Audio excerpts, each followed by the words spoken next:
زمانی که مدرسه‌ای هستیم نگران امتحانیم، زمانی که دبیرستانی هستیم نگران کنکوریم، زمانی که دانشگاهی هستیم نگران شغلیم، زمانی که شاغل هستیم نگران ازدواجیم، زمانی که ازدواج میکنیم نگران بچه‌ایم و انقدر این چرخه نگرانی ادامه داره تا اینکه پیر میشیم و هیچی از زندگیمون نفهمیم.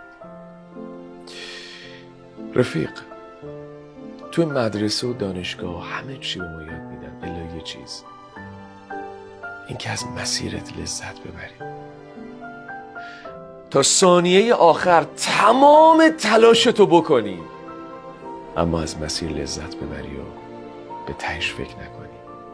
تهش هرچی شد شد، همین و تمام.